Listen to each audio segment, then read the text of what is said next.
Friends, आशा करता हूँ आप सभी लोग अच्छे होंगे। देखिए, आज की इस वीडियो में मैं आपको बताने जा रहा हूँ समता या समानता का अधिकार, जो अनुच्छेद 14 से 18 तक में है। देखिए, आगे है अनुच्छेद 14। तो अनुच्छेद 14 के अनुसार विधि के समक्ष सभी व्यक्तियों को समान अधिकार है। यह अधिकार सभी व्यक्तियों, नागरिक व गैर नागरिक, निगम या कंपनी को प्राप्त है।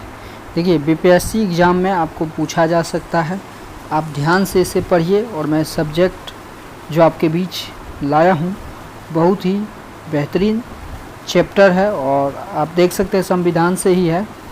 अनुच्छेद 15 जो है, इसमें किसी नागरिक के साथ धर्म, जाति, लिंग, जन्म स्थान आदि के आधार पर विभेद नहीं किया जाएगा। अनुच्छेद 15 के अधिकार केवल नागरिकों को प्राप्त है, विदेशियों को नहीं। अनुच्छेद 15(4) में पिछड़े वर्गों, अनुसूचित जातियों व अनुसूचित जनजातियों के लिए विशेष उपबंध दिए गए हैं। अनुच्छेद 15(5) में निजी शिक्षण संस्थाओं और पिछड़े वर्ग SC/ST को आरक्षण की सुविधा प्रदान करता है। यह अनुच्छेद 93 संविधान संशोधन 2005 के तहत जोड़ा गया। अनुच्छेद 16, देखिए, भारत के सभी नागरिकों को लोक नियोजन में अवसर की समता प्रदान करता है। जो समता केवल राज्य अधीन नौकरियों में होगी और गैर सरकारी नहीं। अनुच्छेद 16(4) में पिछड़े वर्ग के लिए सरकारी नौकरी में आरक्षण का प्रावधान करता है।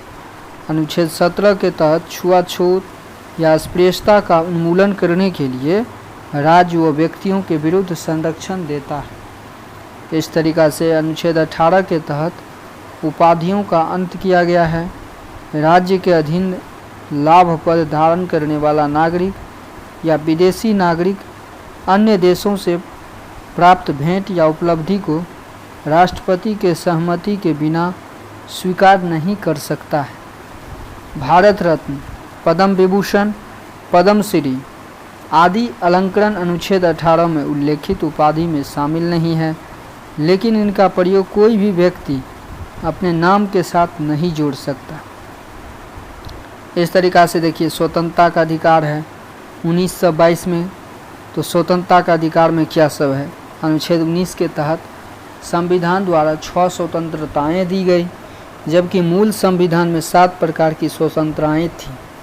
अनुच्छेद 19(1) में सभी भारतीय नागरिकों को वाक एवं अभिव्यक्ति की स्वतंत्रता और प्रेस की स्वतंत्रता प्रदान करता है। यह अधिकार विदेशियों को प्राप्त नहीं है। इस तरीक़ा से अनुच्छेद 19(1) के तहत प्रदत्त स्वतंत्रताएं शांतिपूर्ण सम्मेलन करने की स्वतंत्रता, संघ बनाने की स्वतंत्रता, भारत राज्य क्षेत्र में घूमने की स्वतंत्रता, राज्य क्षेत्र के किसी भाग में निवास करने की स्वतंत्रता और किसी भी जगह व्यापार या कारोबार करने की स्वतंत्रता है। इसी तरीक़ा से सर्वोच्च न्यायालय न जानने का अधिकार, चुप रहने का अधिकार, राष्ट्रीय ध्वज फहराने का अधिकार व सूचना का अधिकार आदि को अनुच्छेद 19(1) के तहत मौलिक अधिकार माना है। अनुच्छेद 19(2) के तहत मानहानि रोकने के लिए वाक एवं अभिव्यक्ति की स्वतंत्रता पर निर्बंध लगाया जा सकता है। अनुच्छेद 20 किसी व्यक्ति को अपराधों व दोष सिद्धि ठहराए जाने के संबंध में 3 संरक्षण प्रदान करता है, जो नागरिक व विदेशियों दोनों को प्राप्त है। इस तरीक़ा से आप देख सकते हैं अनुच्छेद 20 जो है, इसके तहत 3 संरक्षण: एक, अपराध के लिए सिर्फ एक बार सज़ा; दूसरा, अपराध करने के समय जो कानून है उसके तहत सज़ा; तीसरा, स्वयं के विरुद्ध न्यायालय में गवाही देने के लिए बाध्य नहीं करना। और देखिए, अभियुक्त की सहमति के बिना नार्को विश्लेषण, पॉलीग्राफ टेस्ट और ब्रेन फिंगर टेस्ट आदि अनुच्छेद 20 के तहत उल्लंघन है। अनुच्छेद 21 सभी व्यक्तियों को प्राण एवं दैहिक स्वतंत्रता का अधिकार प्रदान करता है।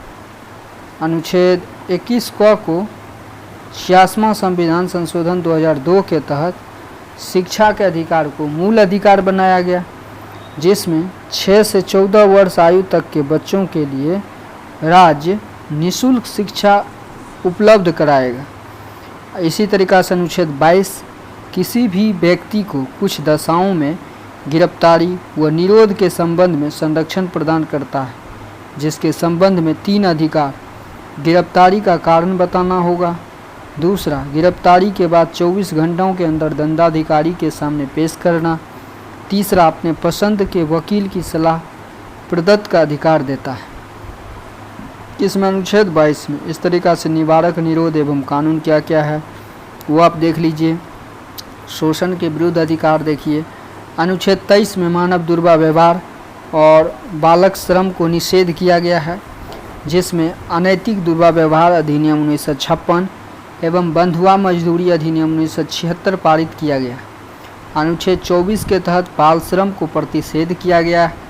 इसके तहत 14 वर्ष से कम उम्र के बालकों का कारखाना या फैक्ट्री में काम करना प्रतिषेध है। बाल श्रम प्रतिषेध अधिनियम 1986 में पारित किया गया।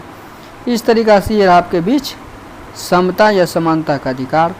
वीडियो लंबा ना हो इसलिए मैं आपको जल्द से जल्द और भी जो है आपको मैं दिखा देता हूँ। जैसे कि देखिए, धार्मिक स्वतंत्रता का अधिकार अनुच्छेद 25 से 28 में है। तो 25 में क्या है, 26 में, 27 में, 28 में देख लीजिए। 25 में है कि सभी व्यक्तियों को धर्म की व्यक्तिगत स्वतंत्रता का अधिकार प्रदान करता है। 26 है कि धार्मिक कार्यों के प्रबंधन की स्वतंत्रता का अधिकार देता है। 27 है कि इसके तहत राज्य किसी भी व्यक्ति को कर देने के लिए बाध्य नहीं कर पाएगा जिसकी आय किसी धार्मिक संप्रदाय की अभिवृद्धि के लिए व्यय होती हो।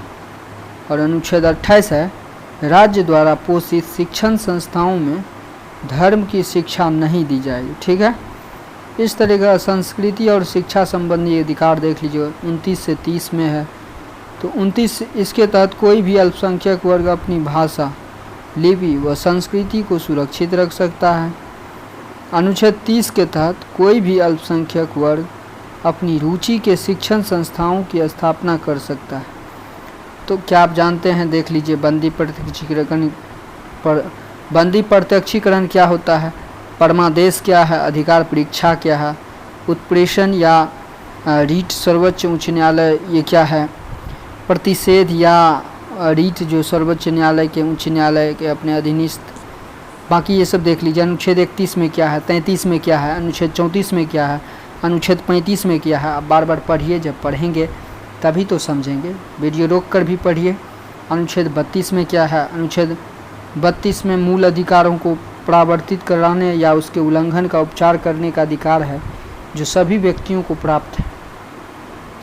अनुच्छेद 32 में डॉक्टर भीमराव अम्बेडकर ने संविधान का आत्मा व हृदय भी कहा है।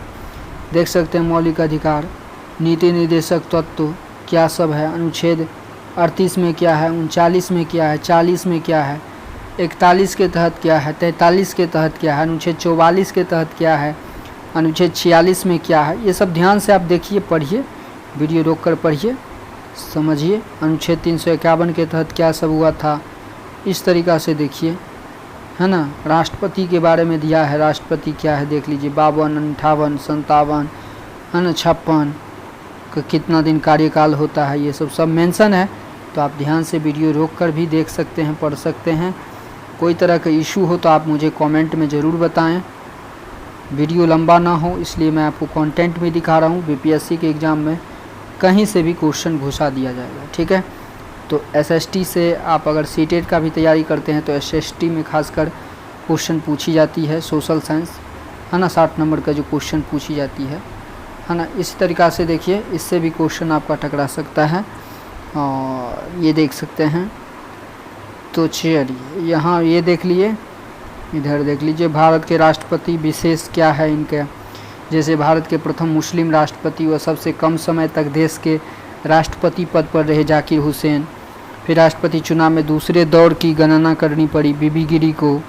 भारत के सबसे कम उम्र के और निर्विरोध राष्ट्रपति नियुक्त होने वाले प्रथम व्यक्ति नीलम संजीव रेड्डी। देश के प्रथम सिख राष्ट्रपति और जेबी वीटो का प्रयोग करने वाला प्रथम राष्ट्रपति ज्ञानी जेल सिंह थे। तो आप समझ सकते हैं ये सब कितना गहराई में है। राष्ट्रपति भारत के पहले दलित राष्ट्रपति KR नारायण हैं, क्या सब काम किए थे, है ना। कितना अच्छा काम करके गुजरे हैं ये लोग। राष्ट्रपति भवन भारत के राष्ट्रपिता या राष्ट्रपति का निवास स्थान है जो रायसीना पहाड़ी पर स्थित है। इस तरीक़ा से राष्ट्रपति के बारे में दिया है, पढ़ लीजिए। फिर उपराष्ट्रपति का अनुच्छेद 63 से 69 में क्या सब है देख लीजिए, आप ध्यान से देखिए वीडियो रोककर, ठीक। इस तरीक़ा से भारत के उपराष्ट्रपति का कौन कौन बने हैं क्रम से, प्रधानमंत्री कौन बने हैं, प्रधानमंत्री एवं मंत्रिपरिषद अनुच्छेद 74 से 75 में है, उसके बारे में दिया है। देखिए, रोक सकते हैं, रोक कर आप देख सकते हैं, ठीक है। कंटेंट आपके बीच ऐसा कंटेंट कभी नहीं मिलेगा, ठीक है। ठीक, ये सब वीडियो रोक कर आप पढ़ सकते हैं, ठीक है। लोकसभा अध्यक्ष स्पीकर के बारे में देख लीजिए। संयुक्त अधिवेशन में क्या है ये देखिए। भारत की संचित निधि कहाँ से क्या है नहीं है। संसद विधेयक के बारे में समझिए। नियंत्रक एवं महालेखा परीक्षक या कैग के बारे में वर्णन है। संसदीय समितियां के बारे में वर्णन है। तो देखिए, और यहाँ से मैं आपको आगे बताऊंगा प्राक्कलन समिति से, ठीक है। वीडियो अच्छा लगा हो तो लाइक शेयर ज़रूर कीजिए, चैनल को सब्सक्राइब कीजिए ताकि आगे वीडियो आपको फिर से मिले। वीडियो देखने के लिए आपका बहुत बहुत धन्यवाद।